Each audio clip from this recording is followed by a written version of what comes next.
Let me ask you about Israel.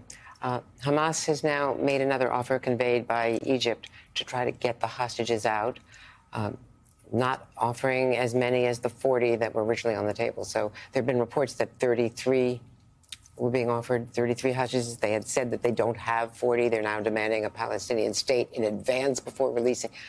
Is there ever a way to break the deadlock and get some relief to these families? The president just saw the little 4-year-old girl. It's a heartbreaking situation. It's for those absolutely heartbreaking. And, you know, I have met on a very regular basis with the families of the hostages.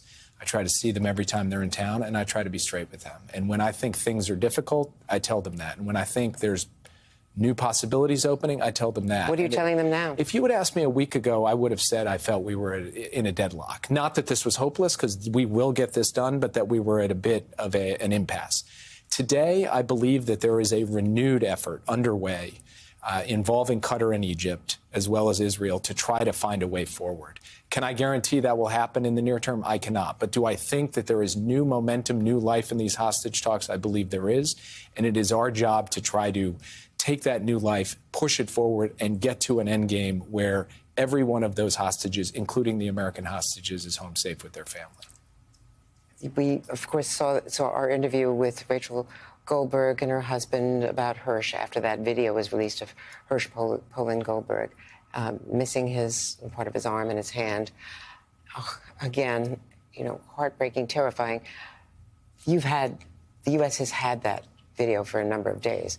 What have you learned from it? What can we surmise about anything about his condition and about other hostages from analysis?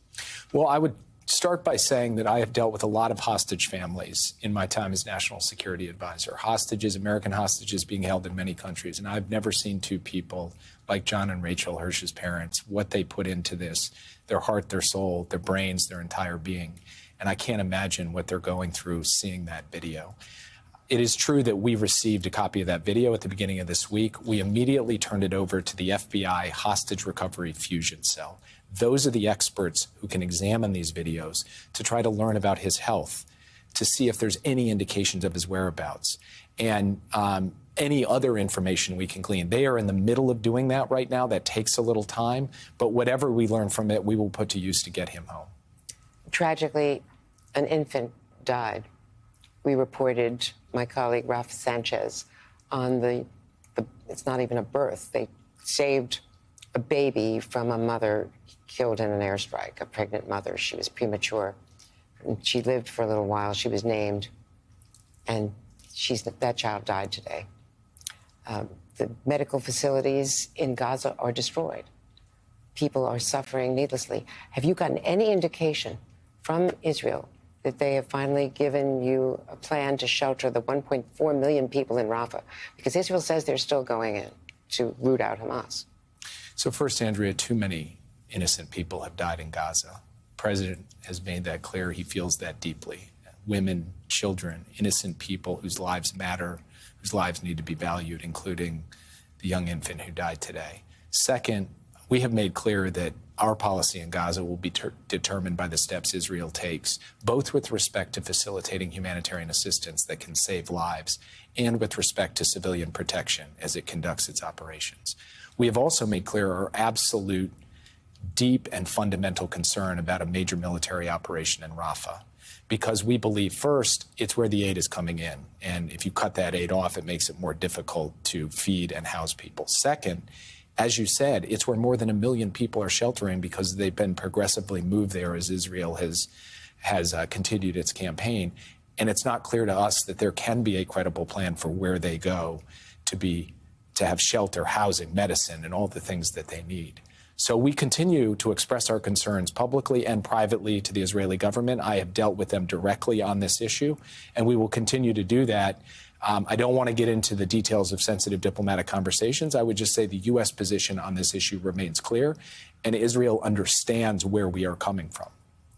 And do you think Israel is listening? Ultimately, it will come down to decisions taken by Israeli leaders, what they choose to do. I can't speak to that, and I can't characterize their current mindset. Would there be repercussions for military aid to Israel if they go in without those assurances? The president has said that our policy in Gaza is going to be dictated by Israel's conduct in Gaza. I won't go beyond that on set today, but I think Israel understands what's at stake here with respect to the decisions that lie ahead. And here in the U.S., the protests spreading across campuses. To some people, it reminds folks about, 1968 and everything that happened in that election year. What can you say about this? I mean, you have experience on a campus. You had an academic life, too, before and after public service. What do people not understand about the complexities of the issues, and how can America adjust to this? What is the president prepared to do? Well, first of all, I think I saw the clip of Secretary Blinken speaking in China when he was asked a question there in a country where you're not allowed to protest. Hey, what do you think about these protests back in the United States? And of course, his answer was it shows the strength of American democracy. Young people out indicating how they feel about this, and there are strong views on this issue, strong feelings and strong policy views. And that's all to the good. What is not all to the good is the hateful rhetoric, the anti-Semitism that we have seen that should be condemned, that has been condemned by our president and by everyone in our administration. But at the same time, we have to continue to protect and defend the right of people to peacefully protest and make their voices heard. President Biden has made clear that he understands the depth of feeling on this issue. He himself feels deeply on this issue. But we are going to continue to make our decisions based on what he believes is in the best interest of the American people and is most consistent with American values. That is what is guiding him today, and it will guide him always through the remainder of this conflict. Jake Sullivan, thank you so much.